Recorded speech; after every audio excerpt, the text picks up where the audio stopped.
నమస్తే. Welcome to icon politics. నేను మీ సురేంద్ర. అయితే సుప్రీంకోర్టు సోషల్ మీడియాలో పోస్టుల విషయమై ఏ విధంగా స్పందించింది అనేది మనందరికీ తెలిసిన విషయమే. అయితే ఈ విషయం తీవ్రంగా స్పందించడానికి గల కారణం గత ప్రభుత్వంలో Sajjala Bhargav Reddy, YSRCP social media wing అధికారి. అతను సోషల్ మీడియాలో చేపించిన పోస్టులకి దానికి సంబంధించి ఒక రకంగా చాలా పరి ఆ, తీవ్రంగా సుప్రీంకోర్టు పరిగణించిందనే చెప్పాలి. ముందస్తు బెయిల్ ఇవ్వడం కానీ, ముందస్తు అరెస్టులు ఆపాలని కానీ, వీటన్నిటిని తోసిపుచ్చిందని చెప్పాలి. అయితే ఇదే విషయమై మనతో మాట్లాడడానికి డాక్టర్ ఎన్వి సుధాకర్ రెడ్డి గారు ఉన్నారు. నమస్తే సార్. నమస్తే సురేందర్ గారు. సార్, ఏ మాటకు ఆ మాట. వైఎస్ఆర్సీపీ గవర్నమెంట్ వచ్చిన తర్వాత సోషల్ మీడియాలో పోస్టులు విపరీతమైన ధోరణి, అంటే మాట్లాడుకోలేని మాటలు కూడా పోస్టులు అయ్యాయి సార్. ఇదే విషయం సుప్రీంకోర్టు స్పందనని మీరు ఏ విధంగా చూస్తారు? అండ్ భవిష్యత్తులో ఇలాంటి జరగకుండా కూడా సుప్రీంకోర్టు స్పందించిందన్నారు. మీరు తెలుగుదేశం అధికార ప్రతినిధిగా మీరేం చెప్తారు సార్? సురేందర్ గారు, సార్. మీడియా ఫోర్త్ ఎస్టేట్ అండి.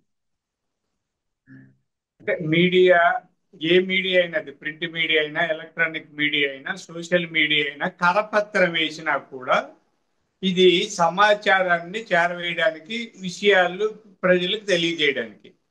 కాబట్టి దీన్ని ఫోర్త్ ఎస్టేట్ అంటాం.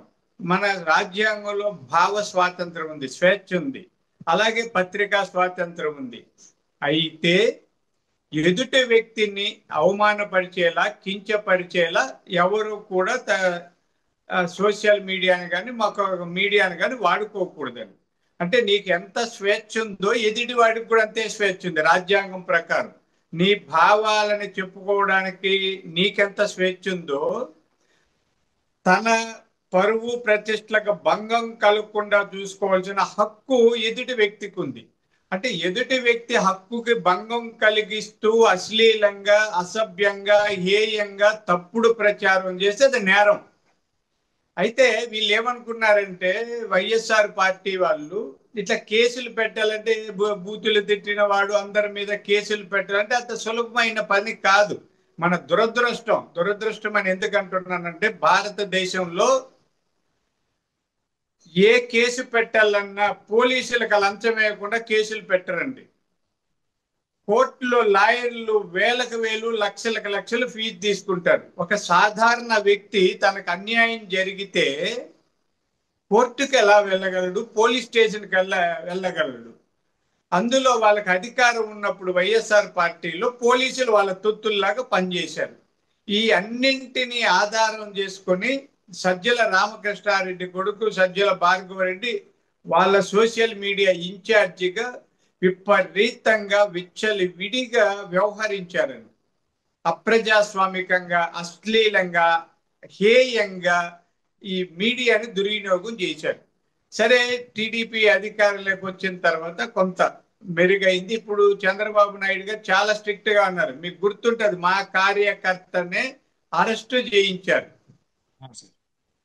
అర్థమైంది కదా అబ్బాయి చేబ్రోల్. అంటే ఈ ఈ నేపథ్యంలో, అంటే మా పార్టీ వాళ్ళని కూడా క్షమించనని చంద్రబాబు నాయుడు గారు చెప్పే పరిస్థితుల్లో ఇలాంటి దుష్టుల్ని, దుర్నీతికి పాల్పడే వాళ్ళని వదిలిపెట్టే ప్రశ్నే లేదు. అందుకే అతనికి అదే కేసులు, అరెస్టులు ఇవన్నీ ఉంటాయి. సుప్రీంకోర్టు చాలా స్పష్టంగా చెప్పిందండి. అంటే ప్రతిదానికి సుప్రీంకోర్టుకి వెళ్ళిపోవడం, వీళ్ళకి డబ్బులు ఉంది అందుకని చాలా స్పష్టంగా చెప్పింది, ఇలాంటి వాళ్ళని క్షమించడం ధర్మం కాదు. అయితే ఇట్లా వాటికి బెయిల్ మీరు కింది కోర్టులోనే తీసుకోవాలని. ఎప్పుడైనా దానికి ఒక ఇది ఉంటుందండి, జ్యూరిస్డిక్షన్ ఉంటుంది, లిమిటేషన్స్ ఉంటాయి. దాని ప్రకారం నువ్వు కింది కోర్టుకు అప్లై చేసుకో. ఆ కోర్టు బెయిల్ ఇవ్వకపోతే తర్వాత దానిపై కోర్టుకి, అది ఇవ్వకపోతే దానిపై కోర్టుకి. నీకు డబ్బు ఉంది కదా, లాయర్లు ఉన్నారని డైరెక్ట్ గా సుప్రీం కోర్టుకు వస్తే సుప్రీంకోర్టు కూరగాయల మార్కెట్ మాదిరి అయిపోతుంది, వీళ్ళందరూ వచ్చిన వాళ్ళకంతా. కాబట్టి సుప్రీంకోర్టు కరెక్ట్ డైరెక్షన్స్ ఇచ్చారు. ఇతనికి తప్పదండి. ఇప్పుడు సజ్జల రామకృష్ణారెడ్డి కుమారుడు భార్గవ్కి జైలు శిక్ష తప్పదు. ఇప్పుడు అందరూ అనుభవిస్తున్నారు చూడండి, ఒక్కొక్కరు. పాపం వల్లభనేని వంశీ అయితే, నేను స్పృహ కోల్పోతున్నాను, నాకు సెలైన్ పెట్టారు, నన్ను ఇక్కడ ఏదో చంపేస్తారని చెప్పుకునే పరిస్థితి వచ్చింది. కేసుల్లో ఇరుక్కుపోయిన తర్వాత నువ్వు సాకులు చెప్పి నాకు నీరసం ఉంది, నిస్సత్తు ఉంది, నన్ను వదిలేనంటే ఎవరు వదలరండి. వైద్యం గవర్నమెంట్ చేయిస్తారు. ఆయనకి ఏదైనా ఉంటే గవర్నమెంట్ ఆసుపత్రిలో పెట్టి, లేదా చాలా మంచి వైద్యం అవసరమైతే కూడా ఒకసారి నిందితుడుగా పోలీసులు అరెస్టు చేసిన తర్వాత, లేదా నేరం రుజువయ్యి జైల్లో ఉన్న తర్వాత అతని ఆరోగ్య విషయాలన్నీ కూడా పోలీసులు, ప్రభుత్వం వాళ్ళు చూసుకుంటారు. కాబట్టి ఇబ్బంది ఏం లేదు. ఆయన ఒక విధంగా చెప్పాలంటే బయట ఉంటే ఆయన సొంత ఖర్చులతో పెట్టుకోవాలి. ఇప్పుడు ప్రభుత్వ ఖర్చులతో వైద్యం చేయిస్తున్నాం.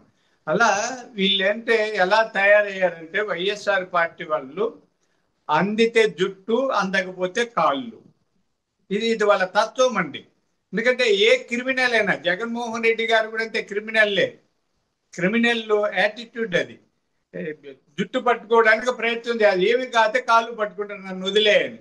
కాబట్టి వీళ్ళంతా కాళ్ళ బేరానికి వచ్చినా కూడా వదిలిపెట్టే ప్రశ్న లేదు. చట్టం తన పని తాను చేసిపోతుంది. సోషల్ మీడియాలో విర్రవీగిన వాళ్ళందరూ కూడా జైలుకి వెళ్ళక తప్పదండి. అంటే ఏంటి అసలు సజ్జల భార్గవరెడ్డి ఎక్కడున్నాడు ఏంటి అనేది ఎవరికి తెలియని విషయం. అయితే దీనిపైన సుప్రీంకోర్టు ఇప్పుడు మొట్టికాయలు వేయడం కూడా జరిగింది. మీరు చేసింది సామాజిక మాధ్యమాల్లో మీరు చేసిన విచ్చలవిడితనం అది అసలు కరెక్ట్ కాదు, కింద కోర్టుకు వెళ్ళి చూసుకోండి. ఏంటి తదుపరి యాక్షన్ ఏమైనా తీసుకునే అవకాశం ఉందా సార్ ప్రభుత్వం వైపు నుంచి?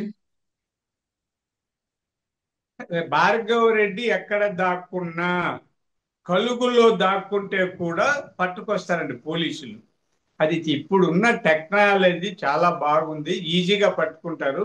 అయితే వ్యవస్థలో ఉన్న కొన్ని లోపాల వల్ల తప్పించుకు తిరుగుతారండి. ఎట్లా ఉంటుందంటే మీకు దీన్ని దాపరికం లేదు.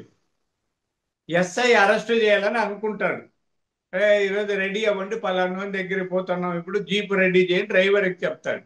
అక్కడ ఎవరో కానిస్టేబుల్ వాడి మనిషి ఉంటాడు, వాడికి చిల్లర్లు ఇచ్చి పెట్టుకుంటే, అన్న ఇప్పుడు పోలీసులు బయలుదేరుతారు, నువ్వు పారిపోని చెప్తాడు.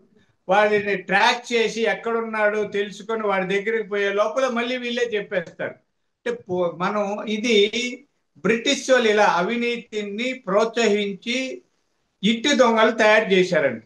బ్రిటిష్ కాలంలోనే ఇంటి దొంగలు తయారు చేసి ఇప్పటికి కూడా పోలీసు వ్యవస్థల్లో ఆ ఇంటి దొంగలు ఉన్నారు. కాబట్టి ఆ ఇంటి దొంగల్ని వాడుకొని డబ్బులు ఖర్చు పెట్టి భార్గవ రెడ్డి గారు కానీ లేదా మరొకరు కానీ తిరుగుతా ఉండొచ్చు కొన్నాళ్ళు. ఎప్పుడో ఒకప్పుడు ఇవన్నీ లీక్ అవుతాయండి. అప్పుడు ఎస్ఐ ఎవరికి చెప్పడు, ఎస్ఐయో లేదా సిఐయో డిఎస్పీనో ఇంకొకరు, ఓహో కింద ఇతనికి ఏదో ఉందని ఎవరికి చెప్పకుండా డైరెక్ట్ గా ఆయన కనుక్కొని ఆయన పట్టుకొచ్చి లోపలేసి తంతారు. కాబట్టి అదేమి తంతారంటే మాట వరుసగా చెప్పానండి, పోలీసులు పట్టకూడదు అంటే ఆ ఫ్లోలో వచ్చింది. సారీ ఎవరైనా అంటే నేను అలా అనకూడదు, అంటే శిక్షిస్తారని అనుకోండి. ఆ తంతారనే పదం శిక్ష తప్పదు అని భావించండి. భార్గవ రెడ్డి సప్త సముద్రాలకు అవతల దాక్కున్నా పట్టకొచ్చి శిక్షిస్తారు, తప్పదు. ఆయన ఎక్కడో దాక్కుంటే బెయిల్కు మూవ్ చేశారా లేదండి. మన మన దేశంలో ఇదొకటి, ఈ లాయర్ రహస్యం చెప్పకూడదు. అతను సంతకం పెట్టకుండా బెయిల్కి ఎలా వెళ్తాడు లాయరు? లాయర్కి తెలుసు కదా ఆయన ఏడా ఉన్నాడని.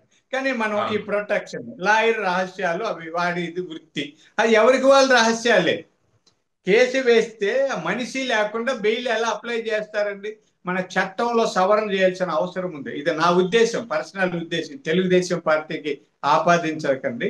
ఎవడైనా బెయిల్కి అప్లై చేస్తే జడ్జి వాడిని రమ్మనండి మాట్లాడి బెయిల్ ఇస్తాను అనకుండా వాడు దాక్కుంటాడు, లాయర్ సంతకం చేస్తాడు, వాడి సంతకమో కాదో ఎవడికి తెలియదు. ఇవి కూడా చట్టాల్లో మార్పులు రావాలండి. అది ఎవరైనా ఏ పార్టీ ఎవరైనా కూడా దొంగలు లేదా నేరం చేసిన వాళ్ళు, నేరస్తులు, క్రిమినల్స్ తప్పించుకోకుండా ఉండాలంటే వాళ్ళు లేకుండా లాయర్లు పిటిషన్లు వేస్తే బెయిల్ ఇచ్చే పద్ధతి పోతే తప్ప బాగుపడదు. ఇది నా వ్యక్తిగత అభిప్రాయం అండి. Okay, thank you sir. చూద్దామండి మరి తదుపరి కార్యాచరణ ఏం జరుగుతుంది ఏంటి అనేది. మీ అభిప్రాయం తెలియజేసినందుకు ధన్యవాదాలు సార్. Thank you sir.